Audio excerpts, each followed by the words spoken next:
मेरा नाम यूसुफ अनवर है। आज मेरा सेकंड शॉट वैक्सीन का ड्यू था, जिसके लिए मैं लीडिंग हॉस्पिटल पेशावर गया।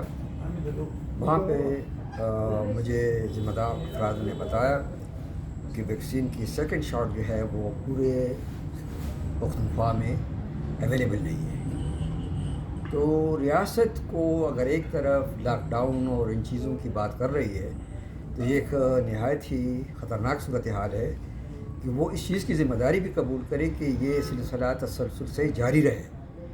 अब अगर ये सेकंड शॉट मुझे नहीं लगती तो फिर मेरे फर्स्ट शॉट का क्या होगा, या उसका साइड इफ़ेक्ट क्या होगा, या उसका असरात क्या होंगे, क्योंकि मैं फ़र्स्ट शॉट तो अब नहीं ले सकता सिंगल शॉट। अब ये मेरे लिए गुमगू की कैफियत है, सिर्फ मेरी नहीं बल्कि उन तमाम लोगों की जो इस ग्रुप में आ रहे हैं। और उसके साथ ही मेरे एक बहुत ही सीनियर और मोहतरम रहनुमा गुल रहमान साहब, जो मुत्तहिदा लेबर फेडरेशन के चेयरमैन रह चुके हैं और हैं, और उनका ताल्लुक़ जो है नेशनल पार्टी वहदत से भी है।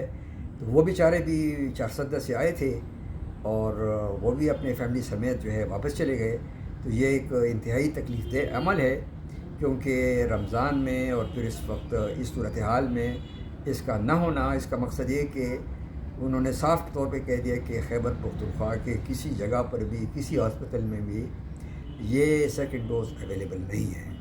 तो इस सूरत हाल से निपटने के लिए बजाय इसकी कि आप ऐलानात पर और तकरीरों पर और ट्विटर पर जोर दें, आप अमलन देखें कि ग्राउंड पे क्या हो रहा है। मैं उस अमले को ज़िम्मेदार नहीं ठहरा रहा, ज़ाहिर है कि वो बेचारे तो वर्कर हैं, लेकिन असल ज़िम्मेदार तो NCOC है, जो कमांड है, जो असद उमर साहब जो बार रोज़ प्रेस कॉन्फ्रेंस कर रहे हैं और बार बार कह रहे हैं कि भाई हम ये कर रहे हैं और हम वो कर रहे हैं और हम नेते मंगवा लिए और हफ्ते जहाज़ आ गए। तो इन जहाज़ों का एक सिलसिला बरकरार रहना चाहिए। अगर ये बरकरार नहीं रहता, बीच में सिलसिला चेन टूट जाता है, तो खुदा न खास्ता ये हिंदुस्तान की तरह की सूरत हाल हो सकती है। और फिर जब इस वक्त मैं उम्र के 70 साल में हूँ, तो मेरे लिए तो हकीकत ये कि एक खौफ की कैफियत है कि मैं एक डॉर्मेंट वैक्सीन मेरे जिस्म में है और इसका सेकंड डोज अगर मुझे नहीं मिलता तो इसके ज़िम्मेदार कौन होगा। और मैं इसके लिए ज़िम्मेदार बराह रास्त रियासत को और इस हुकूमत का ठहराऊँगा और कहूँगा कि ये जो है बहुत ही नाअहली का सबूत है और इंतहाई गलत प्रोपेगेंडा किया जा रहा है कि हमारे पास एम्बुलेंस है और हम इंडिया को दे रहे हैं। आप इंडिया को देने की बजाय आप अपने आवाम पे तवज्जो दें। और ये ज़रूरी है कि आप इंडिया के साथ खैर सगाली का वो करें, लेकिन पहले अपने घर को देखें कि आपका घर जो है महफूज है कि नहीं है। और सूरत हाल ये कि पूरे खैबर पख्तूनख्वा में, यानी बकौल ज़िम्मेदारान अफराद के, जो कि लीडिंग हॉस्पिटल में मेन हॉस्पिटल है जिसके लिए डेडिकेट किया गया है, उन्होंने बताया कि भाई नहीं है। फिर मैंने पुलिस हॉस्पिटल कॉन्टेक्ट किया अपने ज़राए से, वहाँ से भी यही जवाब मिला। फिर हैदराबाद कम्प्लेक्स से भी यही जवाब मिला। फिर खैबर टीचिंग हॉस्पिटल से भी यही जवाब मिला। तो आप बताएं कि मेन जो हॉस्पिटल जो न OPD अटेंड कर रही है, न और कोई काम कर रहे हैं, जिसकी वजह से गायनी का केस भी हुआ जिसका मीडिया पे भी आया। तो अब इस सूरत हाल में LRH का होना या न होना मेरे लिए क्या फ़ायदा है। अगर वो एक मरकज़ है तो उसका क्या फ़ायदा है। आज जितने मरीज़ आए हैं या आ रहे हैं या आएंगे, वो बेचारे वापस बग़ैर वैक्सीन के जा रहे हैं। तो इसकी ज़िम्मेदारी यकीनन रियासत के सर पे आती है और रियासत इसके जवाब देगी। और इस तरह के ड्रामों से काम नहीं चलता। आप यकीन करें, फौज की बात नहीं है, शऊर की बात है।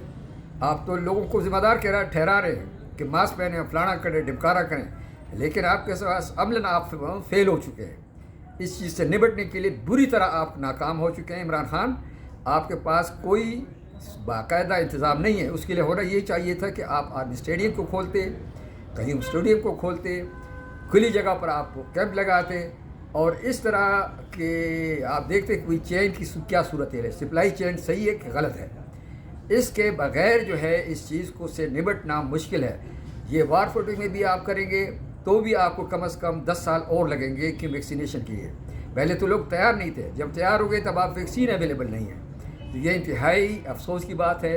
और मैं चाहता हूँ कि जो भी ये आवाज़ सुन रहा है वो इसमें आवाज़ शरीक करे और इस चीज़ से लोगों को ख़बरदार करे, हुकूमत को वाज़ेह करे कि इसके जल्द से जल्द जो है इस वैक्सीन को अवेलेबल किया जाए और बताया जाए, ताकि लोग अपने सेकंड डोज ले सकें। शुक्रिया।